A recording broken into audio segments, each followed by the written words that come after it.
The Caderna Podcast. The Caderna Podcast.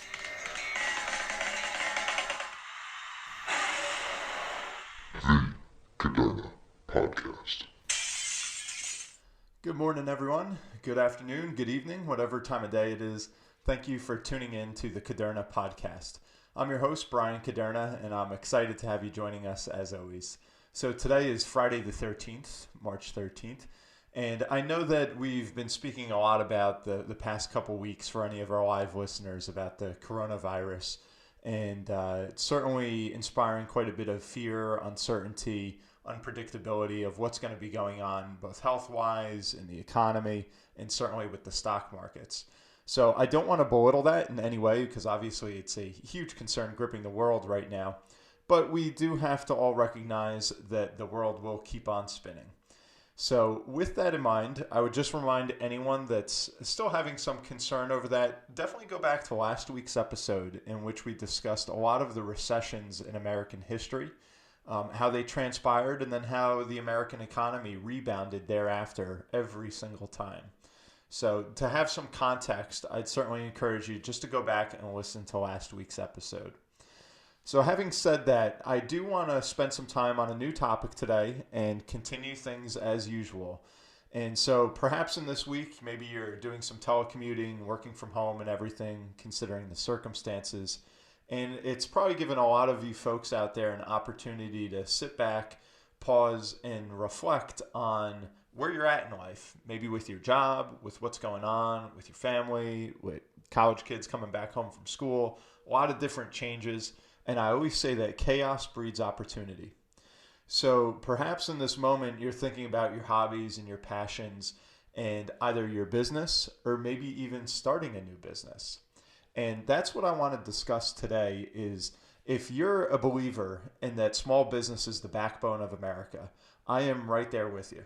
If you think about really any innovation that we've seen across the globe for that matter, it all started in some way, shape, or form with a small business, and even before we got to that point, with a small idea that became an enormous idea that perhaps changed the course of humanity in some ways.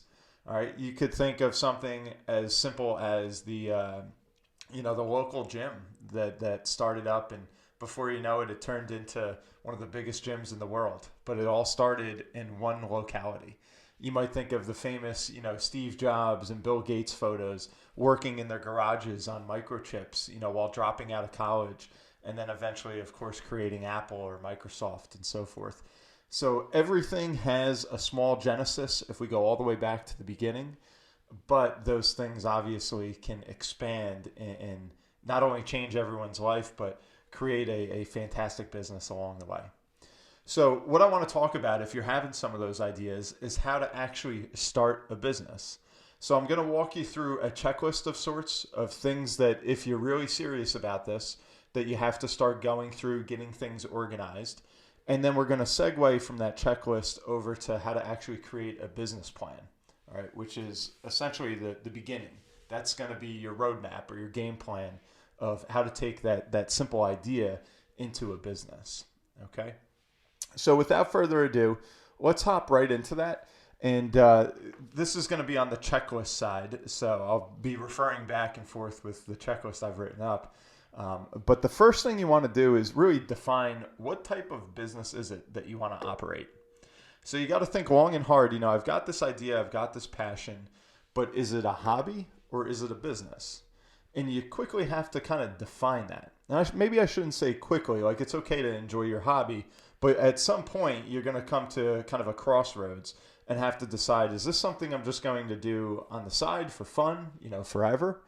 Or is it something that I think has impact, not only to myself and my own enjoyment, but to the masses or to a very definitive niche? And at that point, that's when you have to ask yourself, does it have staying power? Does it have the opportunity to be profitable?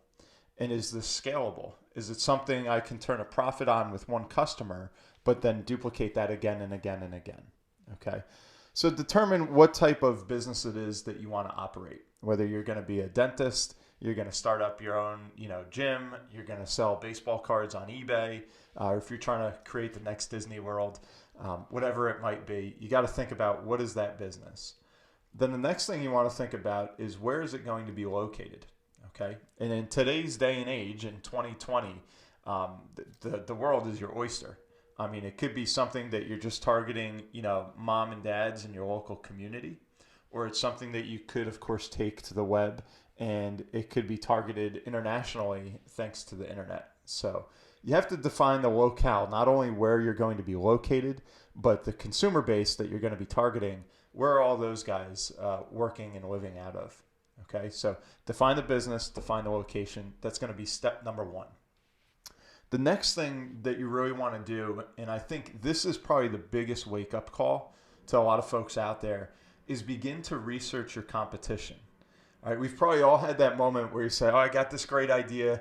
I remember when I was in middle school, and this true story, I actually did a whole design on a watch that had a solar panel on it.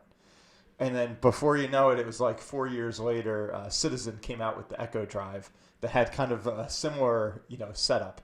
So we've all had that idea, and then unfortunately we go out to the internet, we Google it, and we find out there's 10 other companies just like it. And that's okay. That shouldn't necessarily be a deterrent, but you just want to think, is there room for my hobby or my idea to become a business, to play amongst these competitors and carve out, that little space that can lead to profitability, okay? Because if you're not profitability, you're just a nonprofit. You're not a business. Okay, so we always got to keep that in mind. So the easiest way to do that, of course, we can, just go on Google, go on Facebook, on Twitter, start to research, our idea or whatever it may be, and see who else is in that space. If it's something that's more of your old school brick and mortar type of business, where you're going to have a storefront, or maybe you are going to be, a physician, an accountant, an attorney, some personal service, something that's actually going to be person to person and have a physical presence. That in some ways is a little bit easier, where you can just Google, the zip code and your business type, and then see, okay, within a mile radius, because I live in a populated area, or maybe within a 5-block radius because I'm living in Manhattan or working in the city. You want to kind of find a realistic radius, and then see who are the major players in that space.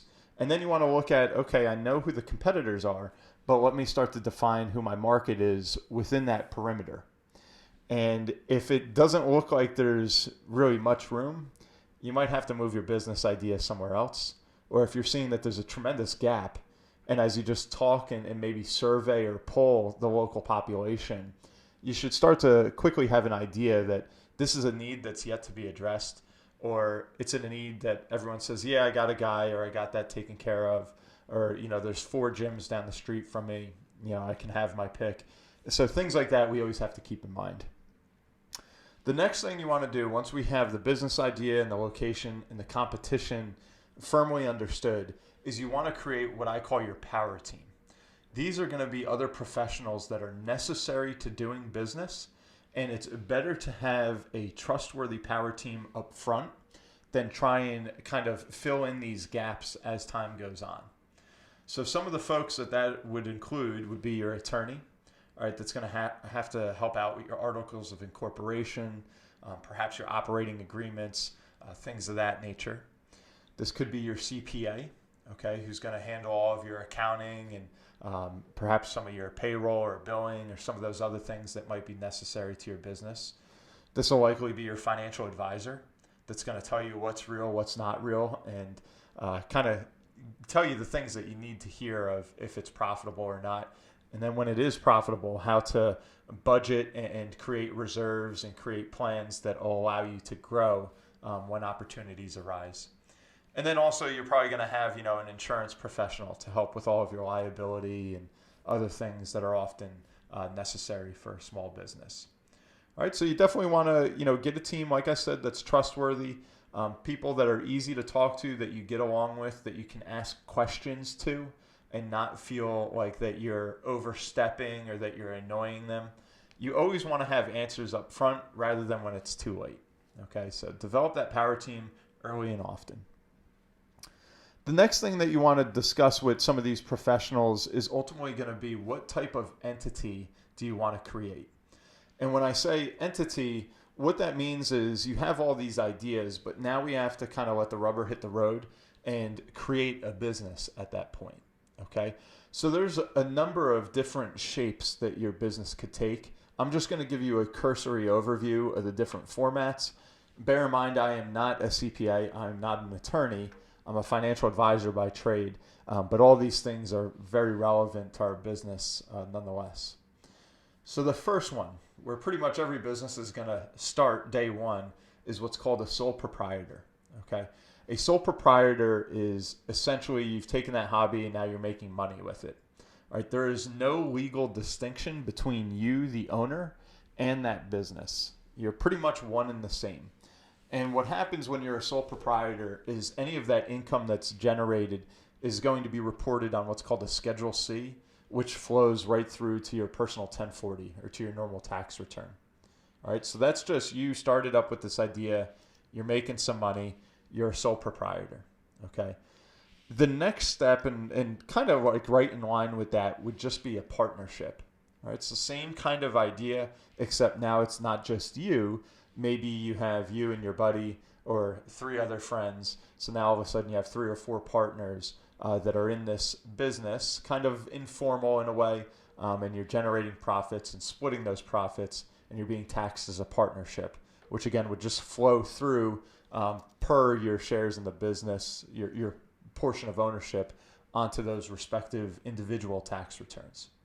So you got your sole prop and you got your partnership. That's kind of the easiest way just to get things going. It doesn't take a whole lot of work really to do that. The next thing that you're going to find in the small business space, and really over the past couple decades, frankly, has become extremely popular. And not just for our small business. This can actually expand, far into your multi-million dollar businesses, is going to be what's called an LLC. That stands for a limited liability company. Now, what that offers, per the name, is a distinction between you, the owner or owners, and the business as far as liability is concerned. All right, so where on the sole proprietor or the partnership that does not have any sort of incorporation, pretty much there's unlimited liability. And what that means is if I start my business where I'm, creating my own little paintings and then I go sell them just on a website I set up on GoDaddy, and then all of a sudden, somebody sued me because their little baby ate the painting and got sick or something, pretty much all of my assets are available and totally exposed to those creditors, okay? Once I create a limited liability company, now I can restrict my exposure or my liability just to my capital contributions into that company.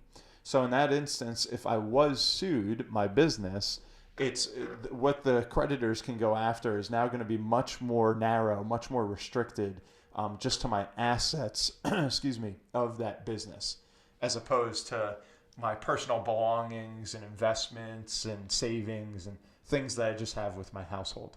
So it creates a really nice barrier there between my personal life and my work life, if, God forbid, I'm ever sued.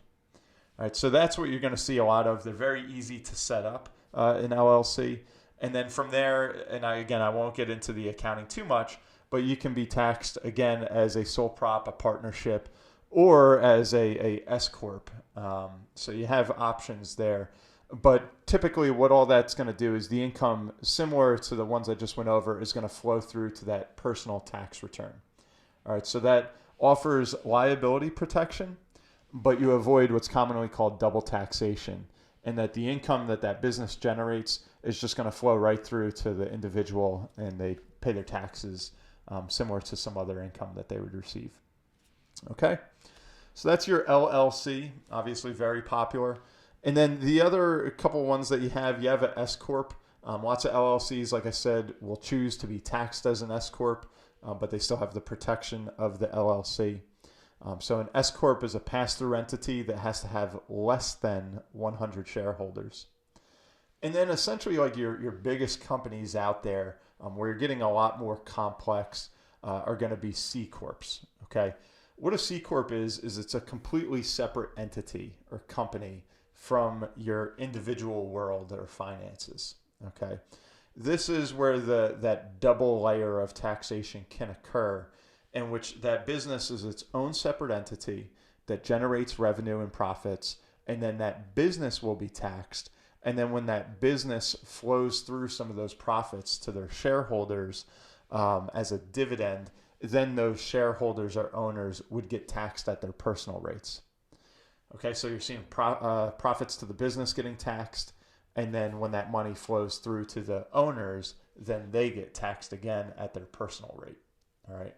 But again, that can obviously offer a lot of protection in some other areas when we speak about liability. So I know that we spent a little bit of time there on that item in the checklist.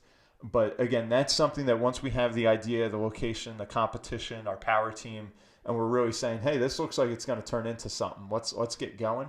We're going to have to define, how do we actually want to set up this business? And do we want to be incorporated or not? What format are we going to take? And keep in mind, too, one other thing I want to mention is you can always change that. So it's happened many times where you start out as a sole prop, you get up and going, you start to develop a lot of customers, and you say, okay, we're actually making some headway here, but naturally we have more exposure. Let's create an LLC. And then we're taking on new partners. The business is expanding, generating a lot of income flowing right through to our balance sheet or our tax return. And then maybe you say someday as you get bigger, let's actually incorporate as a C Corp, and then you go that direction. Okay. So a lot of different things you can do in the future, but we have to have a starting plan. Then the next thing that I think you're really going to want to do, and it's kind of in a way simultaneous to that checklist, is to develop your business plan. Okay. So let's walk through a template here. And this is something that it's never too early to start. So in that checklist, a lot of those things I just referenced are going to become a part of your business plan. So if you wanted to start and say, hey, let me put together a template and actually start getting some of my thoughts down on paper, this would certainly be the time to do that. So let's look at the template. Let's start with the most important things, and we'll work our way through that. The first thing that any good business plan should have is what's called an executive summary. This is something that you could provide to a potential partner, to an employee, or eventually as you're trying to get financing, to an investor or to a bank. And quickly it'll say, okay, what's the story here? So that I can read in a quick couple minutes and know really what this business is all about. That's the executive summary. So within that, the first thing that you want to have is a mission statement. A mission statement is going to very concisely tell you what is the purpose of this business. And what I really implore all of you out there that are going through this exercise to think about is don't just go online and Google mission statement and then kind of copy one from a competitor and just plug in, your name and maybe a new twist. This is something even though it's very short, typically only a couple sentences, this is something you really want to spend some time on, because it's really going to be your passion and your idea summarized into just a few words. Okay, that's your mission statement. All right. And then I'd like to read one real quick, and you guys can kind of guess a bit of trivia which company I'm referring to. Famous mission statement here. The company's mission is to entertain, inform, and inspire people around the globe through the power of unparalleled storytelling, reflecting the iconic brands, creative minds, and innovative technologies that make ours the world's premier entertainment company. So if you hear that and you're kind of thinking, who does that fit? That would be the Walt Disney Company. All right. So you could certainly look at that and say, okay, that's what a mission statement is. Or if you even look at us, the Caderna Podcast, you've heard me say it at the beginning of many of our episodes. Our mission is to educate folks on how to achieve wealth in its original meaning, a state of well-being. Okay. Very simple, very succinct. That's what you want to think about, so that 10, 12 years down the road, as your business is going great, or maybe things are hitting the fan and you got all those restless nights saying, why am I doing this? You want to look back to that original mission statement and say, that's why I'm doing this. That's why I wake up. That's why we've put all these hours and all this work into it, is because of that mission. All right. The next thing that you're going to want to do is create your objectives. All right. Typically, a good time frame is 1 to 3 years. So this is where you're going to lay out what do you want to happen at each stage. You can do it, semi-annually or annually, but usually a 3-year horizon is about as far as you'd want to go in that. So those objectives, what they could be is, in the second year, we want to break even. In the first year, we want to hire staff and have our doors open and, be able to have our marketing plan going out to this general vicinity. And then I know I'm bouncing around, but then maybe in that third year, that's when you're going to expand and perhaps open up another location. Things like that are what are going to go into your objectives. So this is really kind of like your roadmap of, all right, these are our goals, which are SMART. All right. So they're specific, measurable, achievable, all those little acronyms. That's what's going to fall into your objectives there. All right. Then the next thing, which I think is probably the most important, or maybe not so, maybe second to the mission statement, is going to be your keys to success. Your keys to success are your unique value proposition.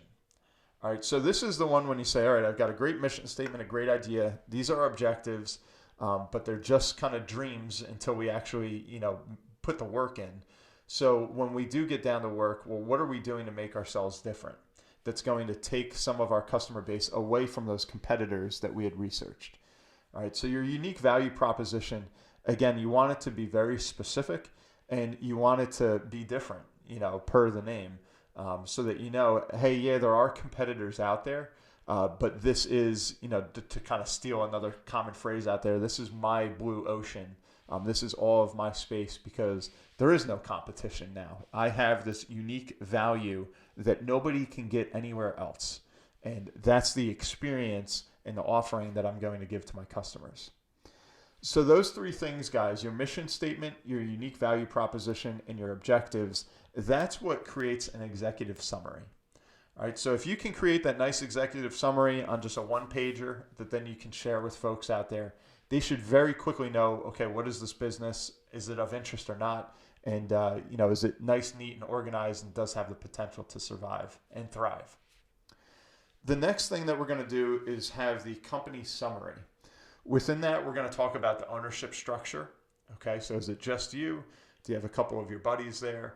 How is this all set up? What's the structure of the company? And then what's going to be the format of that company like we just went over moments ago? And then the next thing too are going to be those startup costs.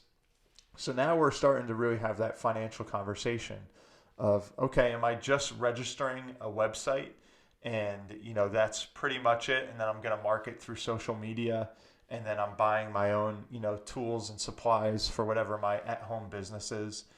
Or am I going up and I'm opening up a dental office that I'm going to have, a mortgage on a property. I'm going to have a marketing budget. I'm going to have staff I have to employ, different insurances, a lot of equipment that I'm going to have to finance.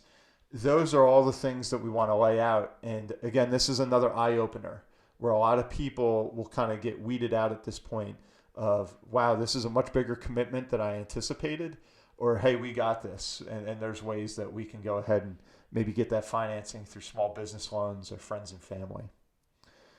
Then once we have our company summary, then we'll have our services offered.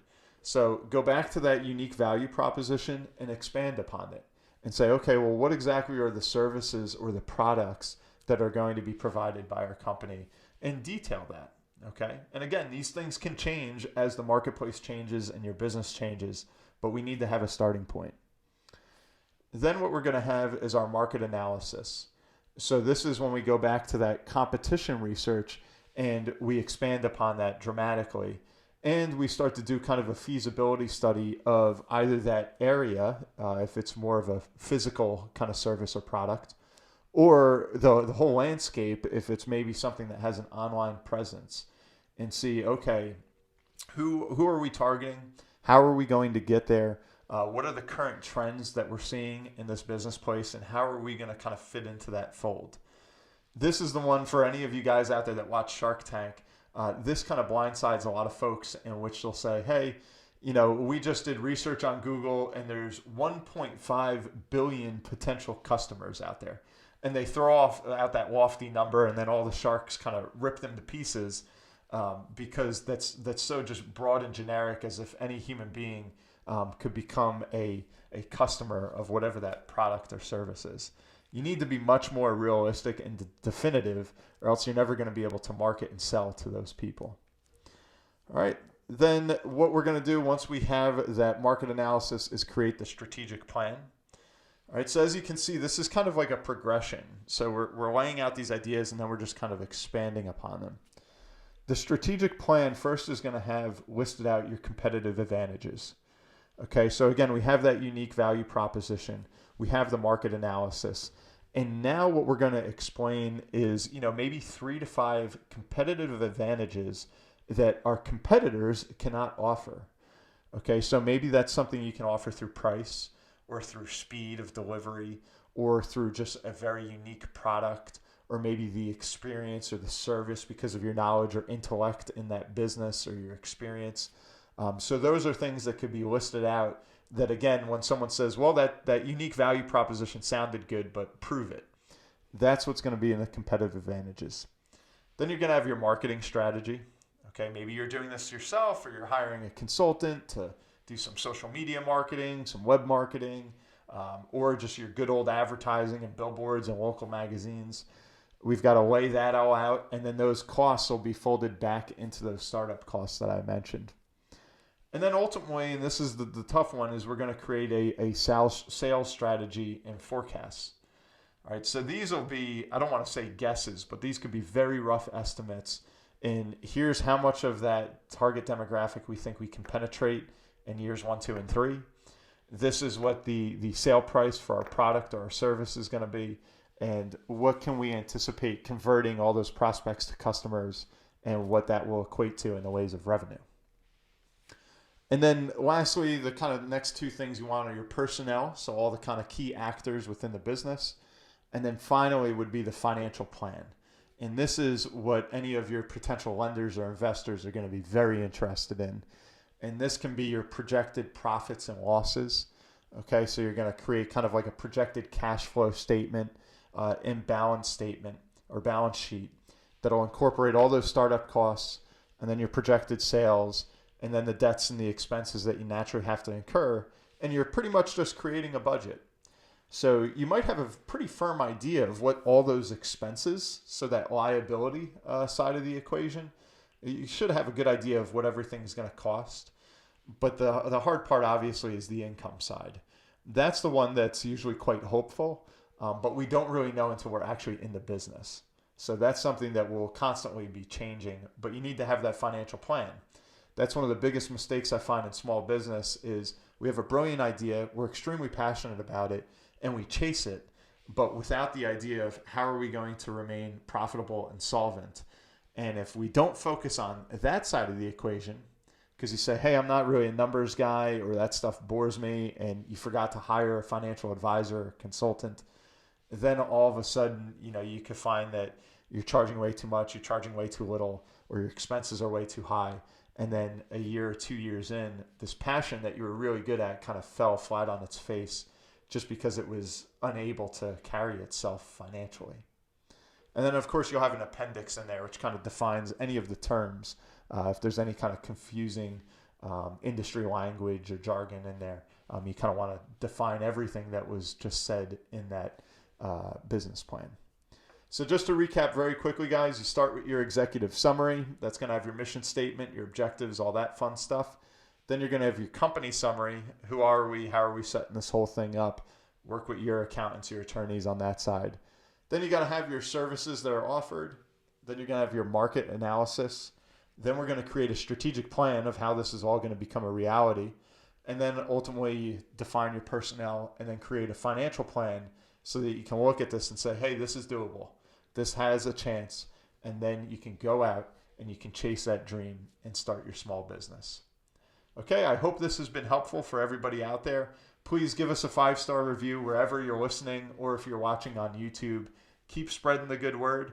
If you have questions, topics that you want to suggest, or other guests so that we can keep having these new ideas and other conversations going on, again, please just email them to thekadernapodcast@gmail.com, and I promise we'll give it consideration. Thanks, and we'll see you next week, and stay safe out there.